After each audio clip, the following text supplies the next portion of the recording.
ولګي او یا الله داسې زنده خلک وایي که نه مړه وایي چې په دنیا یې ښودې نو ښه به وایي نه وایي داسې هلکه چې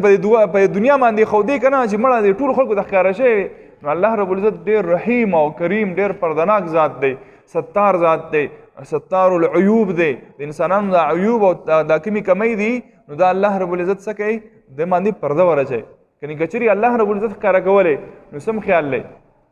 بیا به داسې وي نبي علیه الصلاة والسلام وفرمیل که چېرې ما ته دا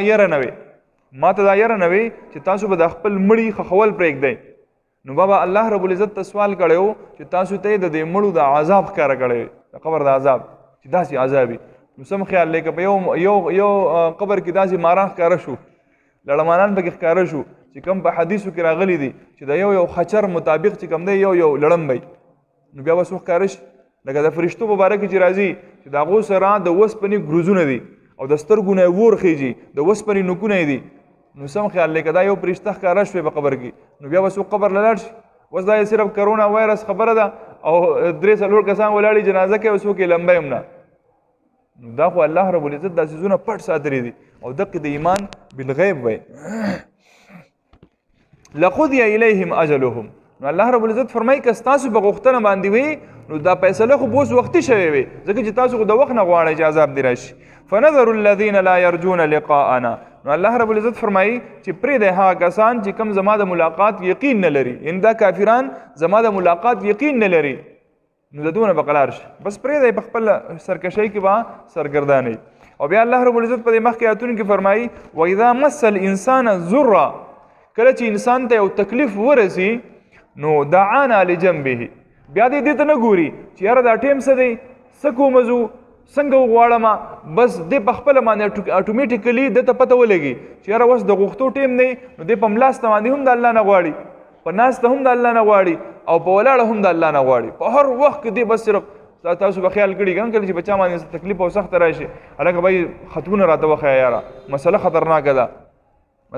خطرناکه ده یاره څه ختم راته وښیه څه وظیفه راته وښیه بس دې به لیکې ذکرونه هم کوي وظیفې هم کوي هر څه کوي انسان خو خودغرضه دی دا خودغرضۍ دپاره دې وظیفې هم کوي ذکر اذکار هم کوي هر څه کوي چا اپریشن یي که نه زمونږ خپل قریبي سړي د هغه اپریشن یي مونږ بهر د اپریشن تھیټر مخې د څنګه لګیا یو چې د اکسیډنټ وشي څوک زخمی شي موږ څنګه بیا لګیا یو زلزله راشي زلزلې په حالت کې ټول د خپې سنډی دا پنسۍ هلکه د پنسۍ ولې زنډی زلزله چې راشي که نه نو دا خلک د پنسۍ ولې زنډی ولې د دې څه مطلب دی دا ګناهونه او پنسو سنډلو باندې غورځېږي بیا خو به د انګریزانو ټول نه چې کوم دی د هغو خو پنسۍ نه وي انګریزان نه دي خو لغړ ګرځي که نه هغو خو جانګې اغوستي اړو ګناهونه وبځني دا خو د هغه کفار مکه هغه عقیده ده کفار مکه به څه وایي مشرکینو یاره مونږ د کعبې طواف کوو نو چې کومو جامو کې به راغلي وو هغه جامې به یې ویستې په لغړه به یې طواف کوو چا به ورته لکه په لغړه باندې ولې طواف کوئ نو څه به یې وي یاره په دغه جامو کې مونږ ګناهونه کړي د دې وجې نه مونږ دغه جامې اغوستل نه غواړو ها بیا به وی بھائی مونږ د کور ته په دې دروازه چې کومه وتي یو که نه په کومه دروازه نو په دې دروازه به واپس نه ورننوځو ولې ځکه چې د ګناه سره مونږ په دې دروازه راوتي یو نو مونږ به د کور په شا باندې رادنګ کړو په دیوال به یې راودنګله او کور ته به را داخل شوه خو په دروازه به نه راتله ولې ځکه چې زموږ په وجود باندې ګناه وکړله چې مونږ به دې دروازه باندې وتو نو دا خو صحیح خبره نه ده ستا کمال دا دی چې ته د هغه حالاتو راتلو نه مخکې توبه وباسې زلزله راځي د هغې نه مخکې توبه وباسه خپل عمل درست کا او زلزله چا څه خرڅه کړي نه اینی ټایم راتلی شي هر وخت راتلی شي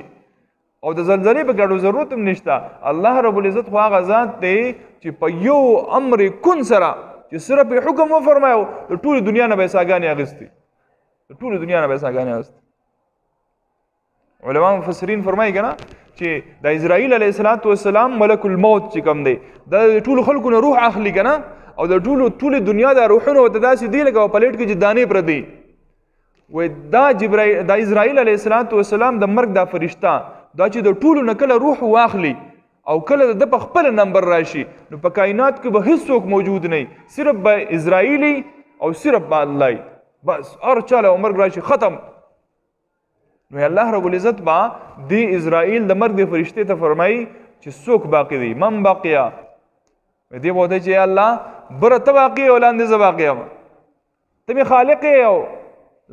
ته ای الله ته زما خالق یې او زه د مخلوق یم، ته مالک یې زه د مملوک یم. ای الله بس زه پاتې شوی یم، نور ټول هر څه ختم دی. الله رب العزت ته فرمایي چې تا ټولو له مرګ راویستی و، تا به د هر چا نه ساګانې اخیستی، نن ته مړ شه. وایي د الله رب العزت دا حکم چې کله راشي مړ شه، نو د ده نه به الله رب العزت دا روح واخلي. نو دی به دومره غټه چغه ووایي، دومره په سخت او په تکلیف به یې دی چې وایي که چېرې په دې ځمکه باندې څوک انسان موجود وی نو وایي د دوی دا زړونه به چاودلی وی دغې چغې د لاسه، دومره تکلیف به ده دی. الله هغه ذات دی. نو الله رب العزت نه د ملک الموت محتاجه دی نه د فرشتو محتاجه دی. دا نظام یې صرف د سمج دپاره جوړ کړی چې خلک په دې پوه شي. نو اذا مس الانسان ضر، کله چې دته تکلیف ورسي دعانا لجنبه، نو دې په ملاس ته باندې ماته چغوي اے الله ماف میږي، اے الله ماف میږي. کله چې سړی دا بیمار شي کنه د منځونو بیا ډېر غم پیدا شي. کله چې بیمار شي کنه منځونو سره ډېر غم پیدا، یاره مفتي صاحب منځونو نه قضا شي څه وکړو؟ نو لکه کول به دي کنه، ستا نه ولې منځ قضا کېده، ولې چلو ټیک دا انسان دی چېرته کمی کوزې راشي بېله خبره ده، خو تا مستقل خپل عادت جوړ کړی مونځ له به نه راتلی. اوس چې بیماري راغله بس مانځه طرف ته متوجه شو، ذکر اذکار طرف ته متوجه شو. وایي در جوانی توبه کردن شوی پیغمبري، په ځوانۍ کې توبه کول دا د پیغمبرانو شیوه ده. یو سړي ځواني ده هټه کټه دی، دی مضبوط دی، دی طاقتور دی، دی محنت کولی شي، مزدوري کولی شي، دی ډاکه کولی شي، دی قتل کولی شي، دی زنا کولی شي الله دې نه کړي، دی شراب څکي شي. او په دې دوران کې دی څه وایي در جوانی توبه کردن شوی پیغمبري، زه د پیغمبرانو په طریقه باندې چلېږم، زما د دې ټولو ګناهونو نه توبه ده. زما زړه کېږي زه شراب وڅکم، زما زړه کېږي زه مخ تور کړم، زما زړه کېږي زه د دنیا د آسایشونه د دنیا د کم خواهشات چې دا پوره کما، زه حرام ګټلی شم، زه د هر څه کولی شم، لیکن ای الله ستا د رضا دپاره چې الله ته خفه نه شي. ځکه چې ته د نوجوان په ګناه باندې هم خفه کېږې او د نوجوان په توبه باندې هم خوشحالېږې. ای الله زه ستا مخې ته توبه باسم نه کوم دا ګناهونه.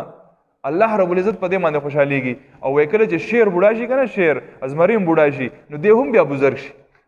دی بیا نه ښکار نه کومه، بیا ښکار بچو ته پرېږدي، زه ښکار نه کوم. نو ستا خو ځواني تلې ده، ستا خو عمر تللی دی، وخت تللی دی، نو اوس به ته څه ګناه وکړې؟ اوس ګناه کولی نه شي. بیا په دغه ټیم کې سړی وایي الله ما معاف کړي، الله ما معاف کړي. یو دا توبه ده، دا الله ته نه ده محبوبه. الله ته دا محبوبه ده چې کله وایي توبه هله د شرابو چې شراب درته پراته وي،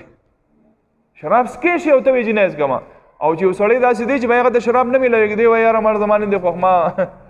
نو دا خو توبه نه ده که نه. یو سړی ګناه کولی شي، په ګناه باندې قادر دی، او وایي یو سړی دی که نه اجړا دی، په عام مثال کې هم پوه کړم، یو سړی دی اجړا دی او دی وایي دی نامرده دی، نامرده نشي کولی، او دی وایي چې یاره زه زنا نه کوم، نو دا د کمال دی؟ دا خو د کمال نه دی. کمال خو د هغه سړي دی چې هغه څلور زنانه کولی شي، څلور زنانو سره ودونه کولی شي، او دی وایي چې زه د الله نه یېرېږم. هغه فضایل عمل کې شیخ زکریا رحمت الله علیه هغه حدیث ذکر کړی دی، بیا په هغې کې ذکر کړی دی چې د عرش د سوري د لاندې به هغه نوجواني چې کم نوجوان ته حسب نسب والا زنانه خپل ځان طرف ته متوجه کي، او دی ورته څه وایي زه د الله نه یېرېږم. نه، د ده قدرت شته، طاقت یې شته، لیکن دی وایي نه زه د الله نه یېرېږم. دا سړی کمالي دی. نو یو سړی بیمار شو، په تکلیف کې شو، په ده باندې سخته راله، او دی بیا الله ته وایي الله ما معاف کړي. ټیک ده الله یې قبلی، لیکن محبوبه توبه نه ده، محبوبه توبه نه ده، لیکن چانس ورسره شته، کیدای شي الله رب العزت یې معاف کړي.